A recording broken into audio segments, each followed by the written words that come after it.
I think a lot of people are, well, I know for a fact a lot of people are nervous about the dating process right now or thinking about past relationships, interactions of all genders. I know a lot of people who are completely opting out. They're like, I'm not dating right now because it's either I'm afraid I'm going to be accused of something or I'm afraid someone's going to push my boundaries. I don't know how to handle it. So it's very real, yeah, for sure. Yes. So the structure of today will be we'll each have a chance to share something juicy and content, lots of good content with you, and then we'll do Q&A. You ready? All right, I am ready. Yay! Yes, curtain, please. Okay. So we have 4 speakers. We have a lot of content, and we're going to try to squeeze it into a short amount of time. Who here has to have a hard stop at 4 p.m.? Does anybody have to run at 4? 4:15, 4:30? Okay. If you need to go by then, that's fine. We're probably going to go a little bit longer because of the fact that we're talkative. We're talkative. I'm going to try to keep us going, so I'm going to be a little bit of a bitch today. I hope that you don't mind. Are you talking to us? Okay, house rules. There's a bathroom behind that door. Please mute your cell phones. And let's see what else. The bathroom is over there. There's a camera over there, and I'm doing Facebook over here. If you don't want to appear on camera, then please let me know. That one is live, so I can't do anything about that. If you walk in front of it, too bad. You're exposed. That one I can edit, so let me know. But I don't really want to edit. So try not to walk in front of it if you don't want to. Okay, couple of the notes. Some of the content of this event might be triggering to you. We're going to be talking about men and the behavior of men. We're going to be talking about women and the behavior of women. And that could be triggering to men. That could be triggering to women. And that's going to piss the hell off out of non-binaries and queers because we're going to be talking in pre-binary terms today. My partner's non-binary. They specifically wanted me to make a note, which is like, it is a pre-binary event. If you hear us talking about men, understand that we're talking about the male energy in the room. We're talking about you approaching the dating moment from a male perspective, whatever the hell that means. And if we're talking about women, we're talking about the people who are approaching things from more feminine experience, whatever the hell that means. But we're not necessarily talking about genitalia, and we're not necessarily excluding anyone. Okay? We have one caregiver. Ian volunteered. If at any point you feel triggered and you need to just take 5, feel free to just step outside for a second, gather yourself, walk back in. If you need someone to talk to, then tap Ian on the shoulder and then you can walk over to him. He's a great listener. So this event is put together by Sex Geekdom LA. Sex Geekdom LA has been dormant for about 6 months, but it had been going strong for quite a few years, and it's part of a vast network called Sex Geekdom International. And we geek out about sex. We get together and we talk about relationships and interaction between humans, usually on the sexual plane. And we have a Facebook page. At some point, we're going to have a meetup page. And any of you who wants to join, just send me a request on the Facebook page. Where's the Facebook Live? I was trying to redo it. Is it on your page? Your it's Facebook on my page, yes. Okay. Hopefully, right? I didn't see it. There it is. Here There we are. Oh, look at And that. then DON. Are we actually? Yeah, it looks like it's going. Oh, that's perfect. Okay. Like kingdom, but geekdom. Yes, geeks are people who are eccentrically and obsessively interested in one topic. We have with us Rai, and I don't know if you guys read the introduction, but Rai is a non-monogamy expert and consultant.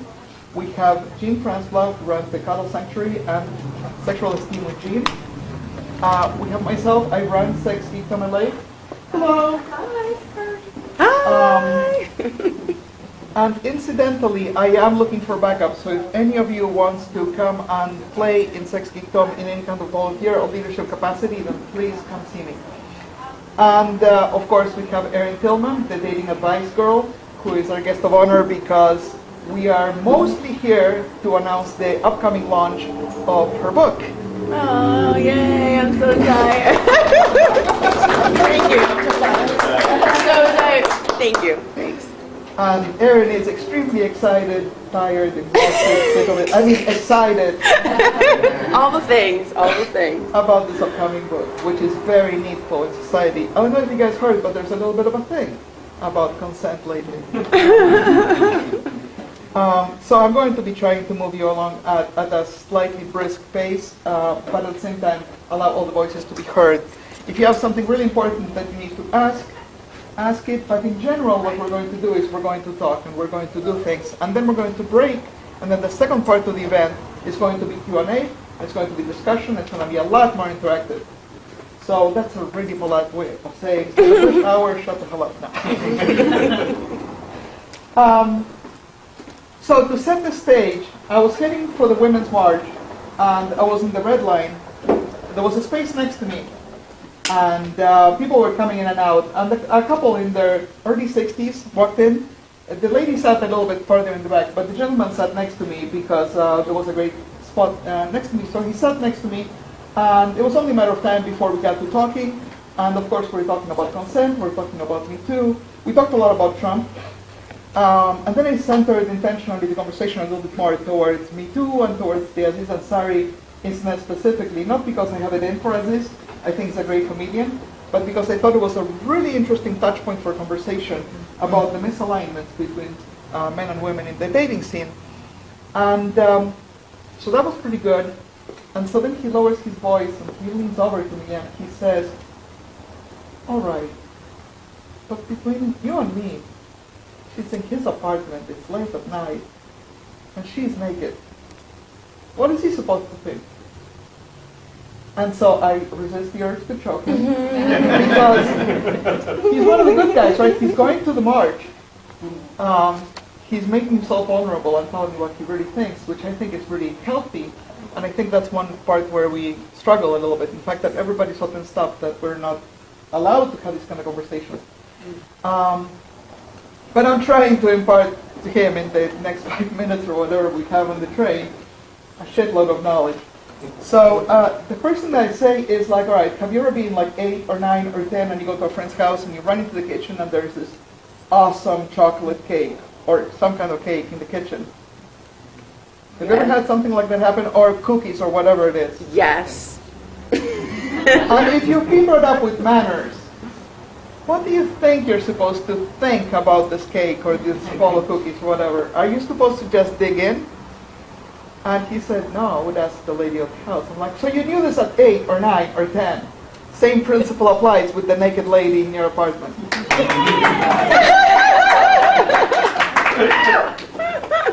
And the other analogy that came to mind, I really like analogies. The other analogy that came to mind is, I said, Steve, his name was Steve, we're on the train together. And you're going to Pershing Square. You don't know where I'm going. You haven't asked me where I'm going. Now fine, you can make all kinds of assumptions. I'm wearing pink and black. I'm carrying signs. There's a good chance I'm going to the march and I'll get off in Pershing Square. But you haven't asked me and you don't know. I might be getting off on Wilshire. I might be getting off on Vine. I might want to grab a coffee. I might be meeting somebody. The fact is you don't know. I might chicken out and not go to the march altogether. So you don't know where I'm going. And here's the thing that you cannot do, Steve. You can't hold me down until Pershing Square. And you can't stand in front of the door and not let me get off of the train until Pershing Square. The one thing that you can do is politely and gently ask me, hey, so are you going where I'm going? And we had a big laugh over that. He said his mind was blown. He said, I don't even need to go to the march. I'm a completely changed man. And then I said, Steve, that's your wife in the back, right? How long have you guys been married? He said, 32 years. And I said, you guys have never had these kind of conversations? And he kind of laughed and giggled and he said, no, we just kind of quietly do our twice a month thing. So I said, Steve, talk to your wife when you get home. So I left him with homework. But to me, that was indicative of where we're going wrong. We're just speaking different languages. We're coming from different assumptions. Steve is not a bad guy, but he clearly was coming from a very similar, I think, set of assumptions that quite possibly Aziz was operating from. And that's where we go wrong. Anyway, I wanted to kind of set the stage with that. And so we're going to each speak for a short time. We're going to go Jean, and then Rai, and then myself, and then we're going to close with Erin. We're going to break for a few minutes just to stretch our legs. And then we're going to talk it out. I'm wondering if I could break the format just for a second to add to your story. Sure. Because I have something that relates. Is that okay with you guys too? Like I went on this. So I flow in and out of different kinds of relationships. Hold up. Breaks. I know, I'm the one already. I know, I'm the one. Go ahead. So I went on a date with somebody last week, and we met on Tinder. I'd taken like a 3-year break from Tinder because I was like, you know what, no. But I was like, you know what, it's going to be interesting to see if people's behavior has changed now that all this stuff has changed and stuff. So I was like, a little bit of an experiment, but also I am not exclusively attached to anybody. So I met this guy. By the way, I'm going to ask you to hold this. Okay, sure. So I met this guy, super cute, who went for drinks in my neighborhood, close to where I live. But that was a purposeful choice. That was intentional. After a couple of drinks, I was like, he's really great. I really liked him, actually, and we had some chemistry and such. And so I like to tell people straight up on dates that, hey, I'm a dating coach, for one. Like, I don't want to ambush anybody. And number two, I'm writing a book about consent and METOO. Because I'm also this could be helpful too, just to kind of, it's kind of like who's going to pass the test, sort of. If this is a shocking thing for them, then I don't need to be dating that person. So whatever that is for you, that could be helpful. Long story short, he said to me, he's like, this is the problem. I feel like, you know, who are these women who are inviting guys up to their place if they don't want to have sex with them? And in that moment, because in my mind I was like, oh, he's really cute. Maybe we'll just like make out a little bit or kiss a little bit. But in that moment, I literally said, well, I'm definitely not inviting you up to my place now. And he was like, what? And I said, no, do you hear what you just said? Like, I don't want to have sex with you right now. But it doesn't mean I'm not attracted. It means I maybe was thinking of other things. But if it's going to become some like drama-filled, crazy thing where I say no to sex and then you're angry and you're in my apartment, in my territory, so to speak, I'm not doing that. So no, you won't be invited up. And let's finish our drinks, and you know. So he's been texting me for like a week saying, like, I get it now, I get it. Are like disqualifying themselves. Yes, but I will say this in conclusion. You know, it was really interesting because he did say to me, this was kind of like what you're saying about Steve. This was a new perspective, he said. He said he'd never heard anyone say that before because for some reason in this society specifically, we jump straight from kissing to sex. And I don't know why that is. I don't know where we're learning it. I have theories, and it'll be in my book too. But you know, it was really sad to me. And it was like, man, we had a connection. And because he's saying that he's going to be so offended if we don't have intercourse, then I was just like, well, I'm going to make decisions on my behalf now and just say I'm opting out completely. So that's my story. Yeah, and it's really sad when somebody's cute and you're rooting for them, and then they disqualify themselves, and you're like, you know, I was hoping.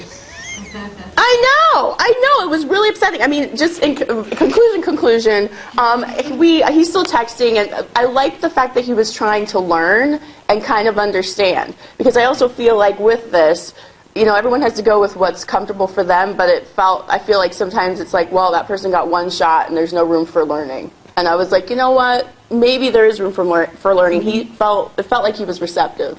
Oh, that's good. Yeah. So we'll see. I don't know, you guys. I don't know.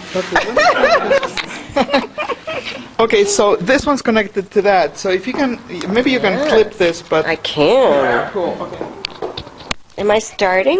Yay. You're starting. Yay! I'm gonna stand up. Hi everyone. Hello. Is it on and whatnot and so forth? It is. Just make sure. Blinking slowly, and it is, yes. And maybe I can hook. Oh, I'll put it in my pocket. Okay. Thank you. I find that sex is one of the most important parts of my life. It's a component of my happiness that has to be in place. Even the hope for a good sex life is a component for my holistic happiness. Would you give me a nod or a smile if they're like, yeah, I get that. I thought so. I think about sex in 3 parts: before, during, and after. And this took me a long time to consider it this way. I used to just think about during. But after is where I was having a lot of trouble. After was when I was having remorse, sadness, guilt, and particularly like depression, feeling what I would call bereft and shipwrecked. And over the years, I've figured out that the way for me to have a good after is to pay really close attention to what I'm doing before, my decision making before. And so in this short talk, I'm going to share with you what I call a sexual approach model. My goal is that, if you're making decisions before, that this will be yet another filter in which to help with decision making. I want to share with you a story, and this isn't a story in which my consent was violated, but there was something there that was. Let me tell you. I went to a retreat by myself. I've learned now that that's probably not a good way to go. And what I mean by that is, I didn't go to a retreat to be part of a group and all learn together. I went to a retreat where other people were parts of group, and I was just like by myself, like wandering around like a ghost, or that's how I felt. It was at Esalen, for anybody who knows those types of retreats. And on like day 2 or 3, I started getting really lonely, and at that time in my life, I would equate lonely with sexual hunger. And so I started to look for a partner. And I was doing what I did, which is I was rushing my before. I was rushing my decision making because I was trying to get to the during. Because I thought that would give me relief of this, the hole in the soul, I had learned enough about myself that that to ask for a partner, if I'm just going to have like a one night or one day sort of experience, like to ask the potential partner, hey, after, like tomorrow and the next day, can we have some text conversations? Can we have a few phone conversations? Even though we live in 2 different cities and whatnot, this will help me to digest the experience. And he said, sure. So we had mediocre sex. And then even as I was driving home from the experience, he wasn't able to, maybe we were having a conversation, but this person was distancing themselves. Like this person was, I don't know what it was, but did not want to talk with me. And then ghosted, was gone. And I felt those painful feelings. And they stuck around long enough that years later I'm still telling you about it. So there wasn't a violation of sexual consent, but I was given a commitment, and the commitment, he said one thing and did another. And that had an impact for me. So we'll put a pin in that story, and I'd like to share with you this model. I'd like to suggest that there are 4 different approaches, sexual approaches that a potential partner might have. One of them I call the friendly lover. The second is the conqueror. The third is the silent griever, the secret griever. And then the 4th is the adventurer. Let's begin. So I have a few ways to remember, to help you remember. So join me with this. So the friendly lover, I like to, if you will, make a heart like this and go friendly lover and put it right to your heart. Friendly lover. And this style is, this person wants to know you now, and they're going to want to know you later. This person's a great candidate for being a friends with benefits, a future lover. There's somebody who might become a boyfriend or a girlfriend. They might become a business partner, a study buddy.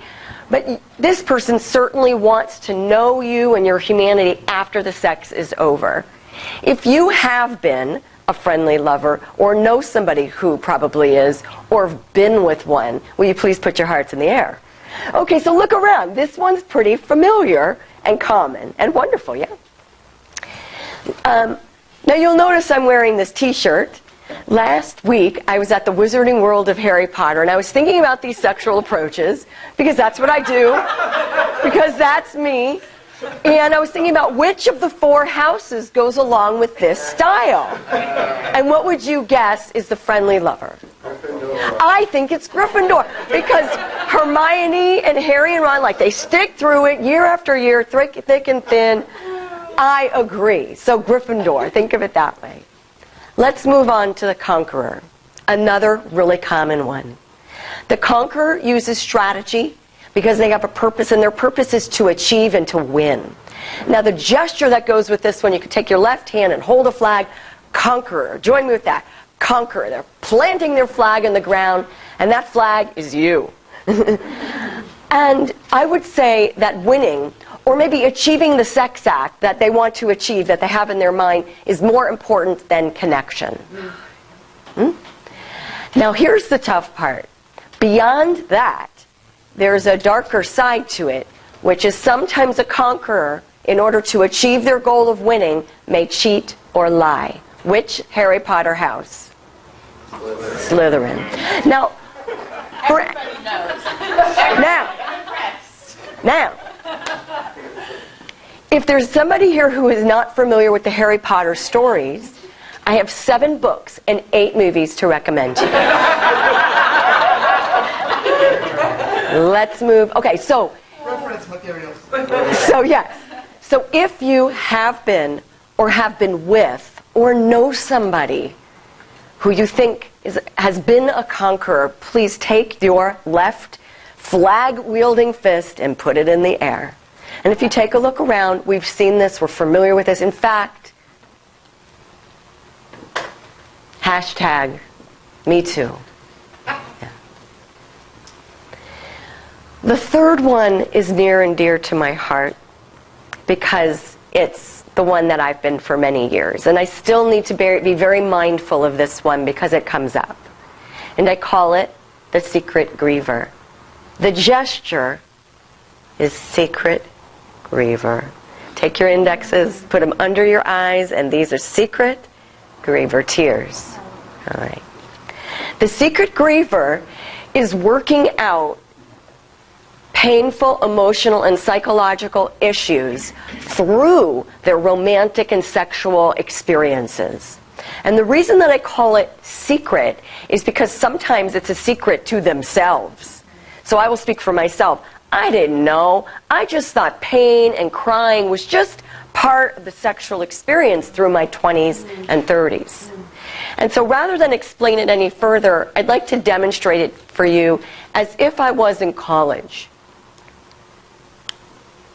Oh, I should add this piece. As if it was in college and I had taken a truth serum and had full and complete transparency with myself and a potential partner. So are you a pledge? Oh, that's awesome. Yeah, I'm a sophomore. Oh, me? Oh, well, I'm dealing with a lot of father issues. I'm dealing with abandonment stuff.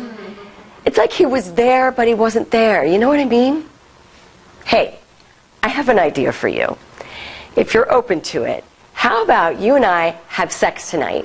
And early in the morning, like a couple hours later, I'm going to start freaking out. I'm going to call you. I'm going to text you. I'm going to blame you. There's going to be a lot of crying. You are going to be confused for a few different reasons. One is you don't know me that well, but also you're not a therapist. But it's going to feel sort of like a train wreck, but the sex part's going to be fun. So, what do you think? If you've ever been a secret griever or been with one or know one, will you please take your tear fingers and put them up in the air? Take a look around. Okay, thank you.